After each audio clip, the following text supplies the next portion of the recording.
Amy, let me tell you about a magical place that is so exactly designed to be enclosed space, year-round fun for the whole family that I bet you already know what I'm going to say before I even say the name. Let's say it together on 3. 1, 2, 3.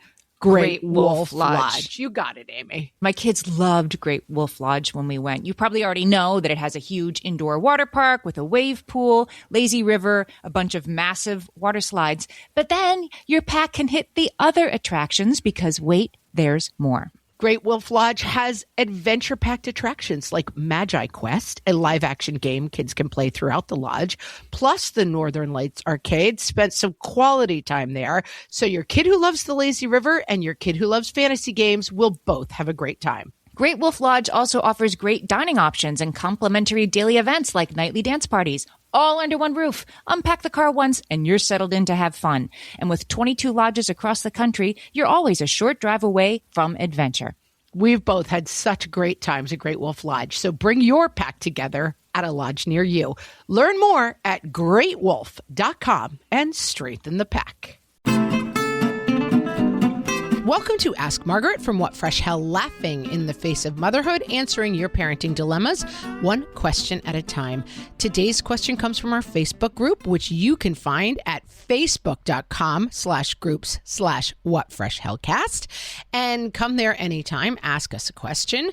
Today's question comes from Ashley, who says, how do you encourage older siblings to play with younger ones? With COVID, this has been challenging at times. We're all around each other a lot. Mine are 4 years apart, boy age 9 and girl age 5.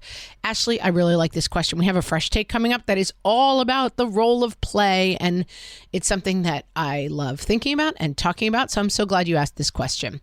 Play, so important for siblings. It teaches them so many good rules, how to, work together on stuff, how to problem solve.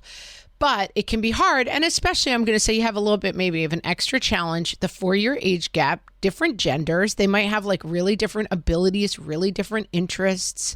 And so I think part of your job is going to be to model some play with them and for them. And in that modeling, you're going to look for where do they play well together. And so when you pull out, let's say the cards, and you think of a game like War, where you just put cards down and the larger card takes it. Then you have a war, 3 cards go down, then the larger card takes it. It's a pretty simple game. I bet the 5-year-old could play it. And it's competitive enough that the 9-year-old might enjoy it. So as you sit down, you play it together. You play it with both of them. And then you say, oh, you guys don't need me. You could play this with each other and let them play. And there will be some conflict, and you may have to resolve that at a certain point, but you're letting them play together. And keep looking for those opportunities. It's finally starting to get a little warmer out. We have the basketball hoop going in the backyard. Another great thing to do with kids with this kind of an age gap is, hey, older sibling, you are so good at making baskets, and younger sister really would like to be able to make a basket. Maybe you could be her coach and teach her how to do that. And so you're out playing and you're out with the basketball, you're with them, you're making that observation, and then they've got something to do together. And this is the kind of thing that you listen to on a podcast, and it's like, well, this is your simple solution. Have them play together. And it doesn't go great all the time. I know for myself, get in the mindset of, as long as the video games are off, that means we're fine.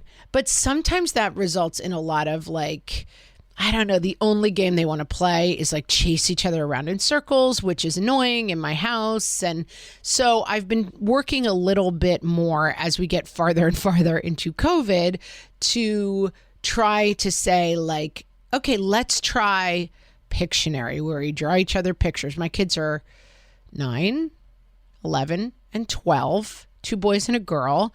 And so I'm constantly trying to figure out what's an age appropriate game, challenging enough for the big guy, but still doable by the little girl, that we can all kind of do together. And then when I hear the phrase, I'm bored, I go right to, you guys play together. Here's a list of some games you can play. Another thing I have no shyness about doing is building this time into the whiteboard in our house. It's family playtime. And then it's kids' playtime, and you guys should play together during that time. I will come out with you. They can be different times. They don't have to be attached to each other, but really setting up this expectation that this is the time you guys will be playing together and see what they're able to figure out. And then you need to set rules around playing, right? Like, what are the rules? What are the expectations? You can reinforce those. The more you reinforce them, the better it's going to go. Let's remember, we need to be patient with the little one who may not be as good as you are. And you go back and back to your rules that are part of your expectations. Another thing you can do is rotate your toys a little bit in the house. So you probably still have toy plush, but I'm going to tell you, I have 12 and 11 and they're still playing with toys. And so someone made this suggestion on the podcast a long time ago, but if you rotate your toys, the toys are kind of hidden away. And then suddenly it's like, oh, look, you guys, I found this big bin of dinosaurs. And you put it out. You'll be amazed that a 9 and a 5-year-old are pretty psyched to play dinosaurs for a while because they haven't seen that toy in a while. Whereas when the toy is out all the time, it kind of is like, oh, my whole boring life and my whole boring house that is chock full of toys. And so that can freshen it up a little bit. And it's not your job. It's definitely not your full-time job, but getting down on that floor with them. Whoa, what can the dinosaurs do next? Oh, which of these dinosaurs should go together? You make a dinosaur camp and I'll make a dinosaur camp and he makes a dinosaur camp. And then we'll have the dinosaurs come out in the middle and fight each other. You may have to get in there and model some of this play for them and facilitate it. And then, or you may have to set up the parameters of, I'm going to pull out the big roll of paper. I'm going to split it in half and you draw on this half and you draw on this other half and we'll see what happens, you know? And so set up some nice parameters, realize that you're going to get a lot of, that sounds dumb, Mom. And you're going to have to go back and say, well, it's your half an hour to play together. So I guess do this or figure out something else. Model some good play, set your expectation and rotate your toys. It's not going to be a smooth ride with a boy and a girl who are 4 years apart, but the more you facilitate it and the more you expect it, I really believe the more it will happen. Ashley, I hope that helps. If you have a question for myself or Amy, you can send them to questions@whatfreshhellpodcast.com or ask them on our Facebook page, and we might answer your question next. Thanks, everyone, for listening.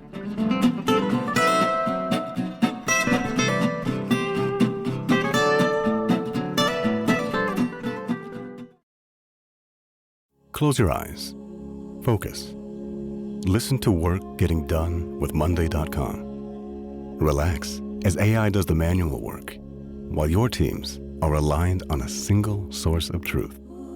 Feel the sensation of an AI work platform, so flexible and intuitive, it feels like it was built just for you. Notice you're limitless. Now open your eyes, go to Monday.com, start for free, and finally, breathe.